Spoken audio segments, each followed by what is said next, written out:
si les DRH sont à même de percevoir les signaux d'alerte sur les questions de santé au travail, ils rencontrent malgré tout encore des difficultés en interne. La première, c'est souvent de convaincre leur direction. Alors, il y a plusieurs raisons qui expliquent ça, cette difficulté à convaincre les directions. La première, c'est souvent un manque de légitimité. Certains RH n'ont pas encore accès au comité de direction. Ou alors, quand ils sont dans les comités de direction, on passe très peu de temps sur les problématiques RH. Donc, ils ont peu de place pour faire valoir leur point de vue ou leurs idées.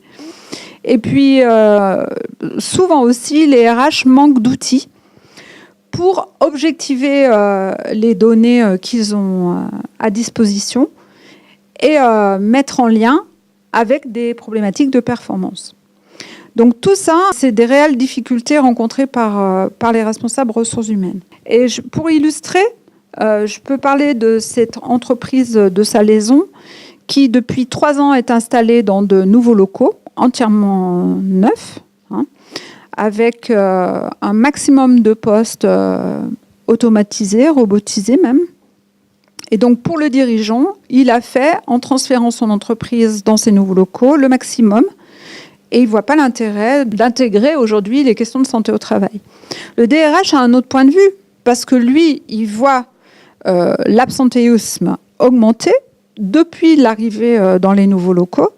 Il voit toutes les difficultés qu'il a à remplacer quand les gens sont absents et aussi à recruter. Il dit même qu'il est en recrutement permanent.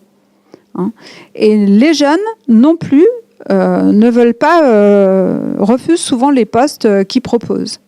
Donc vous voyez 2 lectures différentes et une incapacité jusqu'à maintenant à faire se croiser les points de vue. Les responsables ressources humaines rencontrent aussi une autre difficulté, c'est de convaincre leurs collègues, les acteurs en interne dans l'entreprise. Par exemple, les gestionnaires industriels ne sont pas toujours prêts à voir arriver dans les ateliers les responsables ressources humaines. Ils ne comprennent pas toujours ce qu'ils viennent faire sur leur territoire.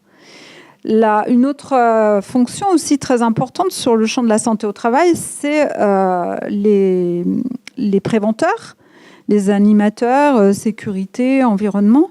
Ce n'est pas toujours simple pour les RH d'articuler leur mission, leurs outils, avec la mission, les outils des préventeurs.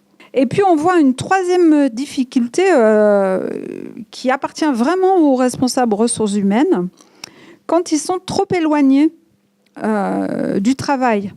C'est-à-dire que le responsable ressources humaines, de par sa fonction, il a une bonne connaissance du travail prescrit. Il rédige les fiches de poste, il gère les référentiels de compétences, il a des indicateurs qui voient, comme on l'a vu tout à l'heure, très clairement. Mais certains RH ont peu de connaissances du travail réel. On peut accéder au terrain lui-même, au travail vraiment des salariés. Et ça les met en difficulté pour trouver des solutions, des actions nouvelles et surtout adaptées. Il y a beaucoup de leviers d'action que les RH pourront trouver en allant sur le terrain voir le travail.